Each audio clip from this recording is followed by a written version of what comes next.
avons sauté l'étape de la parole. Jésus n'a pas sauté. Voilà. Et ange Gabriel est venu voir Marie. Marie, tu seras enceinte par la vertu du Saint-Esprit. Comment ça va se passer? Crois-le. Voilà. Le Saint-Esprit lui-même, par la parole, parlait maintenant la sémence. Amen. Marie a cru. Donc il y a eu la pensée éternelle, la parole prononcée et la grossesse de Marie. Amen. Mais nous, il y a la pensée saut. Malamoko. Petit moudongo, n'a qu'à ce qu'il faut. Wow. Et là, je vous donne la salle pour t'amener. Mais qu'est-ce que tu vas voter? Comme ça va. L'église doit te rappeler. Tu es un enfant de Dieu. Laisse la vie du péché. Laisse le mensonge. Laisse le mal. On va retourner au ciel. Alléluia. Alors, chez nous, manquons que nous sautons. C'est ça qui fait qu'on oublie. Alors, je vais rappeler un enfant de Dieu comme Job. Étant en train de souffrir sur la terre, il a demandé la mort. Il a dit, mais comment ça, c'est quel genre de vie là? Il a maudit même les jours de sa naissance. Il dit, je maudis les jours que je suis né. Parce que je ne comprends pas quel genre de souffrance comme ça. Alors l'Éternel a parlé à Job. Il a dit, Job, mais où étais-tu? Voilà. Quand le Fils de Dieu poussait des cris. Lorsque j'étais en train de poser les fondements de la terre. Où étais-tu? Job dit, quoi? Mais oui, le Fils de Dieu était là quand je créais. Voilà pourquoi Jésus, quand il est venu, il a dit, je viens du Père. Je repars au Père. Tu as tout compris. Mais nous, quand on vient, on ne peut pas dire, on ne sait pas d'où on vient, sans que nous naissons de nouveau. Voilà pourquoi la Bible dit ce qui est chair est chair, ce qui est esprit est. Il faut la nouvelle naissance pour comprendre le royaume.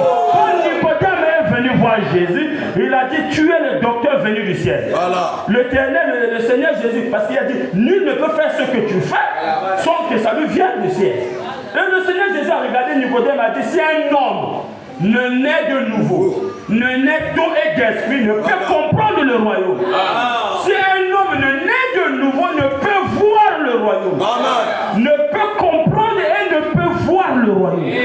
Nicodème était curieux, dit quoi? Je suis encore vieux comme ça, je dois rentrer dans le ventre de ma mère. Et René dit non, ce qui est chair est chair, ce qui est esprit est. On devait dire un enfant de Dieu. Si un homme ne naît de nouveau, ne peut pas comprendre. Il vient d'où? Il va où? Pour comprendre le royaume, il faut la nouvelle naissance. Parce que la première naissance est le péché, la seconde naissance est la vie. Donc quand on est de nouveau, on peut comprendre le royaume. Chaque événement qui se passe sur la terre, tu peux savoir que c'est pour mon bien, c'est la volonté de Dieu, c'est Dieu qui a permis, c'est sa grâce, c'est son amour pour moi, c'est ceci, c'est ceci, c'est ceci. Tu ne pourras pas être troublé. Pourquoi ma caméra comme une gaille? Pourquoi le problème est arrivé? Pourquoi? Pourquoi? Parce qu'il y a un problème de naissance. Parce que si un homme ne peut pas comprendre, le royaume pour lui sera comme quelque chose de mystère. Mais quand on est, on va comprendre le royaume.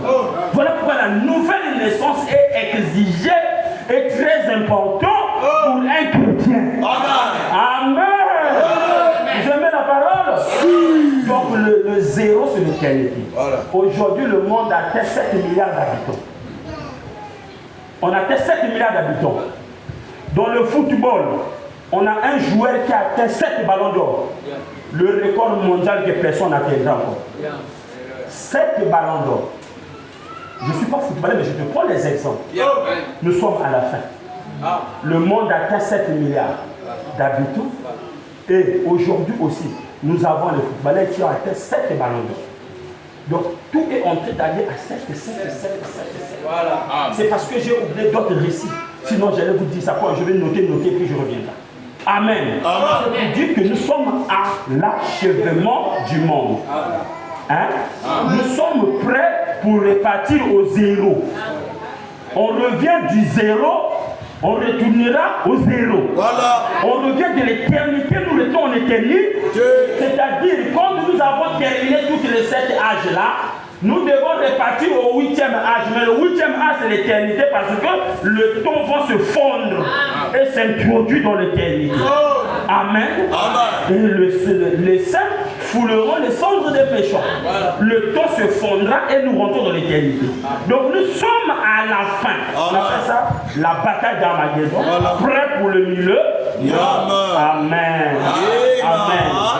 Mais celui qui rentre dans l'éternité doit posséder la vie éternelle. Parce qu'il y a une seule forme de la vie éternelle, c'est Dieu qui la possède. Même ceux qui seront en enfer ne peuvent pas vivre éternellement en enfer. C'est-à-dire, quand les gens disent que ils vivent en enfer éternel, mon frère madame dit non. Pour être éternel en enfer, il faut posséder la vie éternelle. Donc la vie éternelle est à Dieu. C'est là que tu as dit qu'un jour l'enfer qui a été créé sera anéanti. C'est comme toi là où tu es là, si on chauffe le feu. Je peux même appeler ça 7 degrés ou bien 8 degrés ou bien combien de degrés. On te prend, on te met dedans. Il y a qui disparaît. Si on chauffe le feu à plusieurs degrés, on te prend, on te met dedans, tu vas disparaître.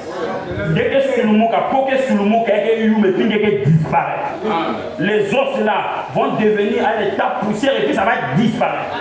C'est comme de l'eau dans l'état liquide qui peut devenir en état gazeux.